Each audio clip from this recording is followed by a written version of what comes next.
자, 질문 하나 드리겠습니다. 여러분은 무언가를 인터넷으로 판매해 보신 적이 있나요? 그리고 판매에 성공하셨나요?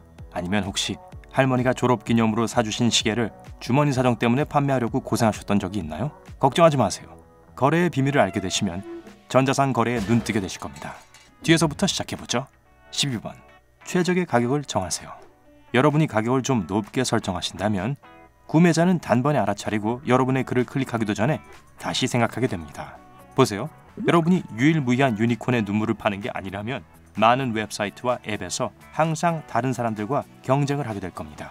아무리 전문적인 사진을 올리고 퓰리처상을 받을 만큼 멋진 글로 상품을 설명한다 해도 사람들은 여전히 가격표를 볼 거예요. 만약 정말 흔한 물건을 팔려고 한다면 잠재적인 구매자들은 수백 개의 비슷한 상품들을 스크롤할 거고 대부분은 낮은 가격에서 높은 가격 순으로 정렬을 할 겁니다. 만약 여러분이 가장 높은 가격대로 설정해 둔다면 사람들은 여러분의 제품을 볼 수도 없을 거예요. 따라서 행복한 중간 가격대를 노리는 게 좋고, 만약 여러분이 그 상품을 정말 최대한 빨리 팔고 싶으시다면 가격을 경쟁자들보다 훨씬 낮게 책정하세요. 여러분의 가격은 시장 가격의 50%에서 60%를 넘겨서는 안 된다는 걸 기억하세요. 누가 중고품을 새 제품 가격으로 사고 싶어 하겠어요? 11번. 적절한 타이밍을 선택합니다. 화요일, 수요일, 목요일 그리고 일요일 저녁은 여러분의 판매글을 인터넷에 올릴 수 있는 가장 좋은 때입니다. 많은 사람들이 이때 무심코 인터넷을 보고 있거든요. 월급주의 주말도 물건을 팔기에 좋은 때입니다. 인터넷 경매에서 물건을 팔려고 한다면 자정 이후에 끝나는 경매가 가장 나쁘다는 것을 기억하세요. 입찰자들은 보통 경매 마지막 시간 혹은 마지막 몇 분 동안 더 활발해지는데 여러분의 카메라를 사려고 자정까지 안 자고 기다리는 사람이 많지는 않겠죠. 인터넷 검색 활동이 절정에 달하는 평일 오후 7시에서 9시 사이에 경매가 끝나도록 게시 설정을 하세요. 금요일과 토요일 저녁은 다들 바쁠 때니 피하시고요. 10번. 계절을 고려하세요. 여러분은 7월과 11월 중 언제 스키용품을 사시겠나요? 마찬가지로 여름옷은 5월에 살 가능성이 높습니다. 10월보다는요. 열대 기후에서 사는 게 아니라면. 논리가 이해되시죠?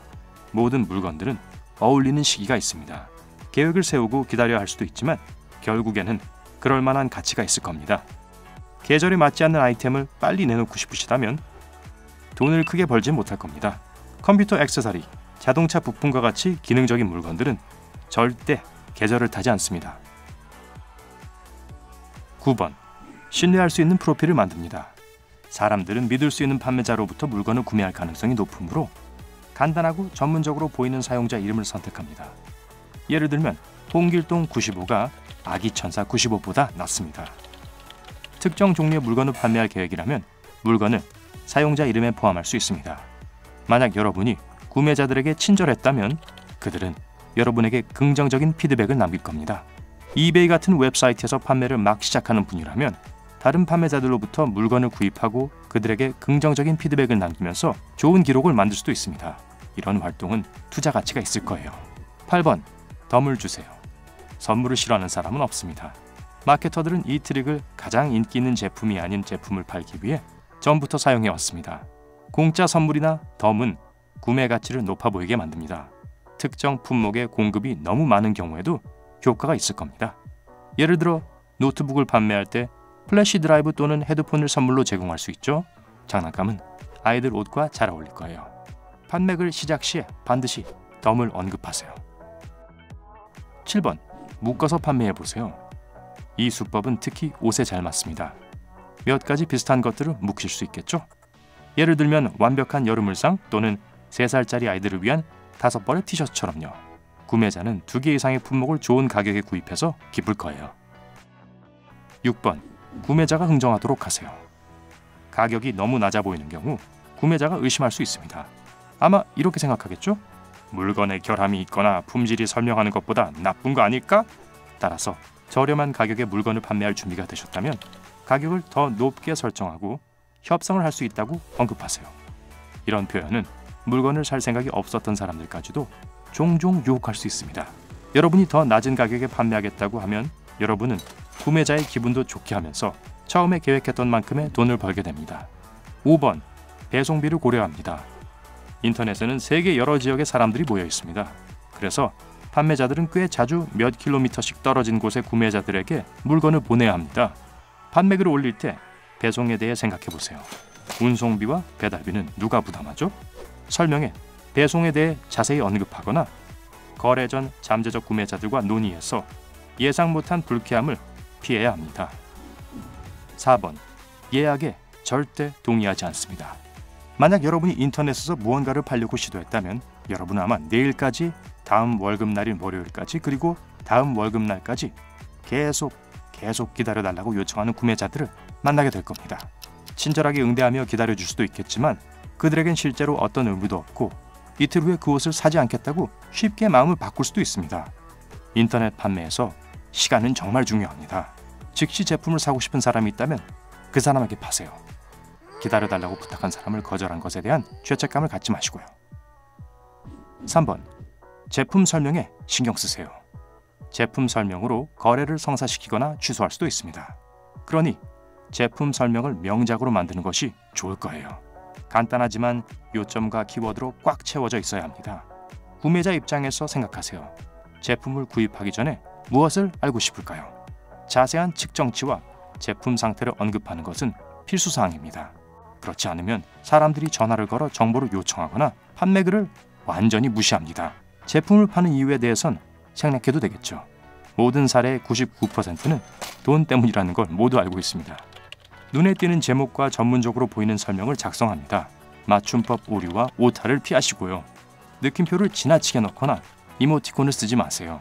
비전문적으로 보이거든요. 양식을 놓쳐서도 안 됩니다. 글의 구조는 중요해요. 제품의 결함에 대해 솔직히 언급하고 엄청난 결함이 있는 제품을 판매해 논란을 일으키지 마세요. 원래의 가격표나 매뉴얼이 있다면 구매자에게 알려주세요. 그러면 더 높은 가격을 정당화할 수 있습니다. 중고 시장에서 통용되는 용어를 사용해도 좋습니다. 구성품이 모두 있다는 뜻의 풀박, 새 상품이라는 뜻의 신품 같은 것들 말이죠. 여러분의 물건을 적절한 범주에 포함시켜주세요. 혹은 가능하다면 몇 가지 다른 범주에도 포함시킬 수 있습니다. 물건을 잘못된 게시판에 올리면 잠재적 구매자가 그를 찾기가 훨씬 어려워집니다. 2번. 사진을 잘 찍으세요. 예약 사이트에서 호텔을 고를 때 어떠셨는지 기억나세요? 사진이 좋아 보여서 예약했는데 막상 가보면 근처의 다른 호텔들과 거의 비슷하지 않았나요? 동일한 규칙이 물건에도 적용됩니다. 팔려고 하는 물건을 포토숍하는 것은 추천하지 않지만 멋진 사진은 성공의 열쇠입니다. 아이디어를 얻기 위해 웹사이트와 다른 사람의 판매글을 보고 다양한 각도에서 멋진 사진을 많이 찍어보세요. 만약 옷을 팔려고 한다면 화보 촬영을 시작하기 전에 다림질을 하고 라벨과 가격표가 사진에 보이는지 확인하세요. 전자제품을 판매할 때는 보증카드와 매뉴얼이 아직도 있다면 함께 찍습니다. 솔직히 말해서 결함이 있다면 그것도 찍으세요. 이렇게 하면 설명에 언급된 균열이 얼마나 큰지 대답하는 시간이 많이 안 걸립니다. 만약 여러분이 전문적인 사진을 찍을 수 없다면 제조사의 웹사이트에서 사진을 몇 장 가져오세요. 수많은 흐릿한 사진들 사이에서 그 사진은 두드러질 거예요. 1번. 안전규칙을 따릅니다.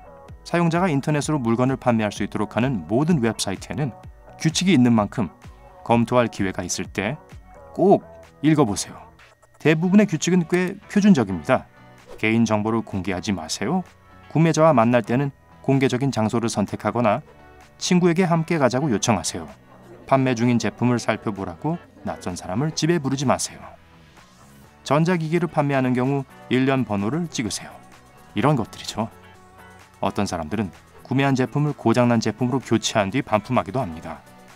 결과적으로 판매자는 돈과 물건 모두를 잃게 되죠. 자, 여러분은 어떠신가요? 여러분은 안 쓰는 물건을 종종 인터넷에서 파나요? 아래 댓글로 알려주세요. 오늘 새로 배운 것이 있다면 이 영상에 좋아요를 주고 친구와도 공유해주세요. 하지만 잠깐만요. 아직 중고나라의 할머니의 스쿠터를 팔러 가시면 안 돼요. 여러분이 확인하셔야 할 2000개 이상의 재미있는 영상을 준비했습니다. 왼쪽, 오른쪽 중 하나를 선택해 클릭하신 후 즐겁게 감상하시기만 하면 돼요. 삶의 밝은 면과 함께하세요.